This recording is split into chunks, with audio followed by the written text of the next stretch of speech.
Hi friends, আশা করছি তোমরা সকলে ভালো আছো। আজকের এই কাটিংটা তোমাদেরকে দেখাবো।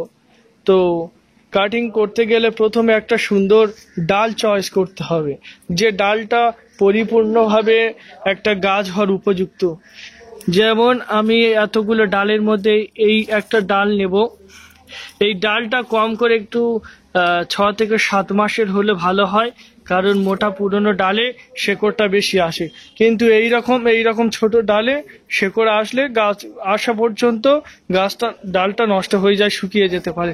ওই জন্য আমরা সবসময় চয়েস করব যে এমন একটা ডাল, যে ডালটা পুরনো এবং মোটা মজবুত হয়, যাতে ডালটা বসানোর পরে দীর্ঘদিন সেটা যাতে সহজে শুকিয়ে না যেতে পারে।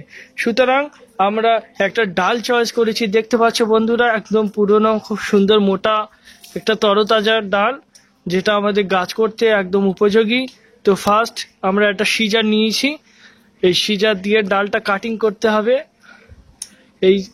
এইরকমভাবে সুন্দর করে কাটিং করতে হবে। এইভাবে কাটিং করে নিলাম। কাটিং করে নেওয়ার পরে আমরা ডালটা এখান থেকে আলাদা করে নেব।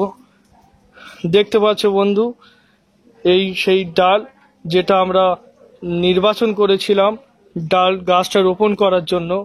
এবার এইটা নিয়ে মাটিতে বসাতে পারো, কিংবা কেউ যদি চাও তো টবে বসাতে পারো। দেখতে পাচ্ছ খুব সুন্দর পুরনো একটা ডাল, 6 থেকে 7 মাসের ডাল।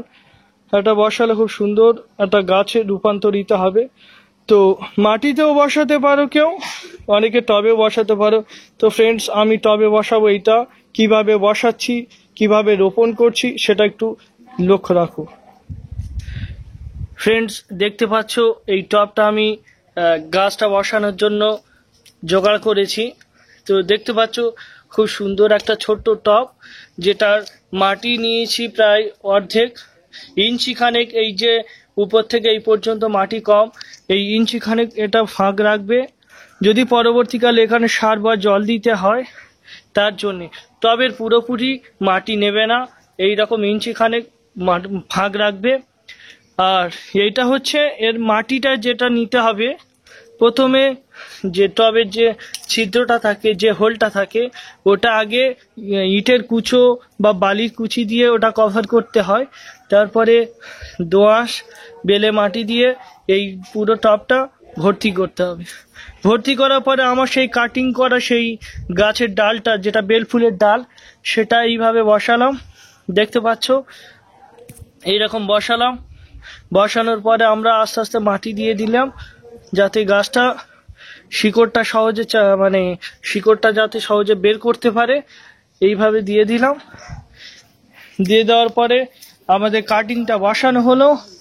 দেখতে পাচ্ছ, ঘুরিয়ে ঘুরিয়ে দেখাচ্ছি, আমার কাটিংটা বসানো কমপ্লিট হলো। এবার এতে পরিমাণ মতো জল দিতে হবে, আর হালকা রৌদ্রে রাখতে হবে, যেন রৌদ্রটা বেশি পরিমাণে না হয়, তাহলে ডালটা শুকিয়ে যেতে পারে। হালকা রৌদ্রে রেখে দিতে হবে।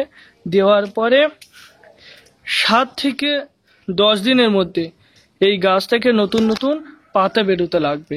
তখন আবার একটা নতুন গাছে রূপান্তরিত হয়ে আবার ফুল হওয়া শুরু করবে।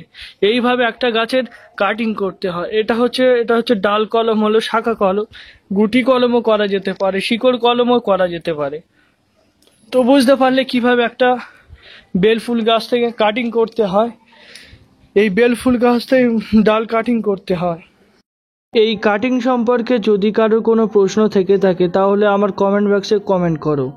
আর নতুন কোন গাছের কাটিং বা পরিচর্যা সম্পর্কে জানতে চাও, তাহলে আমাকে কমেন্ট করো। আর আমার ভিডিওটা লাইক, শেয়ার, কমেন্ট করে পাশে থেকো। এইরকম নতুন নতুন উপহার